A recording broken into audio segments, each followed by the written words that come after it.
The spectacle of a shooter going into a school to kill as many teachers and children as possible has become a horrifying event across America. Many have suggested a variety of means to prevent such events from being successful, but every one of them increase the controls of government over the people and students. The reasons I'm about to discuss are never talked about in the mainstream media. I urge you to like, subscribe, and hit the notification bell in order to get the word out. Understanding the real reasons behind this violence is the first steps to stopping it. Let's begin with people's psychological well-being. Many have criticized the idea of students wearing masks continually or having virtual classes at home on their children's computers as being a future problem in both their education as well as psychologically, that it will damage their psychological development. Future plans will place children in a prison-like environment. Much of what has been discussed promotes adding police and more lockdown situations. But there is something which is far more damaging to the development of children that will damage their beliefs and actions. It is the skewed idea of what is right and wrong. What is being taught in this regard has been a growing problem since the mid-1950s. Parents have come to realize that much of what their children are being taught is wrong and damaging to their growth and mental health. These parents have risen up and are protesting such things as critical race theory and other ideas at their local school boards. But the problem is much deeper. Let's go back in history and bring us up to date. When the spirit of liberty was seeded in America and led to the establishment of the United States, it served as an example to the rest of the world in how they could move their countries forward into liberty as well. And it was all based on religious values, the Ten Commandments, and that a study of God's Word showed that He commanded that all people should be free. Kings were not what God wanted. As a result of this conviction, enough Americans stood their ground and won a portion of this earth as an example for the rest of the world to emulate. At the same time, the forces of evil started their movement to produce hell on earth and attack the fledgling American system from within. It was known as the Jacobin movement. It espoused revolution and death to all who believed in moral liberty. This movement failed, but went underground, blossoming later as Marxism.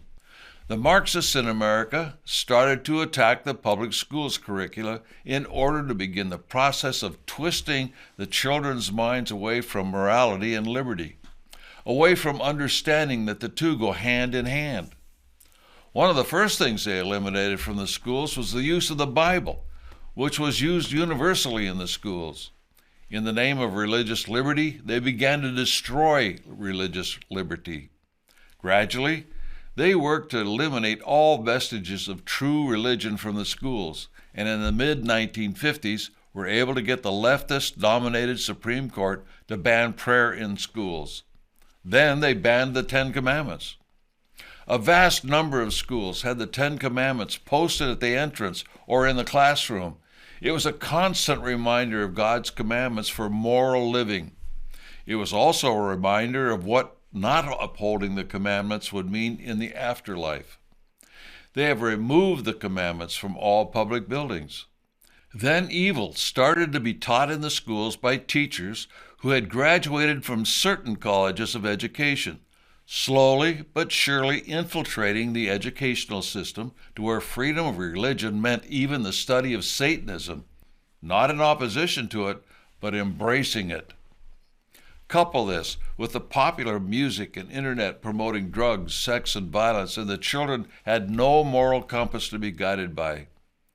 2 hours a week in church was easily overcome by 5 days in this educational atmosphere. Before all of this happened, there were never mass shootings at the schools. As the vile education grew, mass shootings began. Again, we hear of all manner of proposals to protect our children, but not one word about restoring the Ten Commandments in the schools to serve as a guide for impressionable minds to follow. We in the John Birch Society recommend that parents get their kids out of government schools and enroll them into private and homeschool education. This serves two purposes. One, their education will almost always be superior, and two, they will not have to worry about the safety of their children, especially if they're homeschooled. Homeschooling is what built this country to begin with. Most of the signers of the Declaration of Independence were homeschooled. Many of our presidents in the first half of our country were homeschooled. Perhaps the most famous of these was Abraham Lincoln. His successor, Andrew Johnson, was homeschooled by his wife, believe it or not. The other option is private schools, like the Freedom Project Academy. They are rooted firmly in the Judeo-Christian values as promoted in the Constitution by our founding fathers, who strove to guarantee the preservation of our God-given liberties. Go to fpeusa.org to learn more. The problem of mass shootings cannot be solved unless our children are educated in a manner consistent with religious tenets along with their general education. Otherwise, we will continue to see more violence and chaos from a certain percentage who will succumb to an imbalanced nature.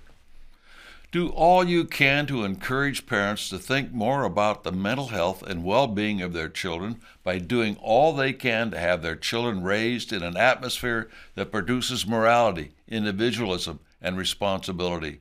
Again, check out Freedom Project Academy at fpeusa.org. Please share this with others, and don't forget to like, subscribe, and hit the notification bell.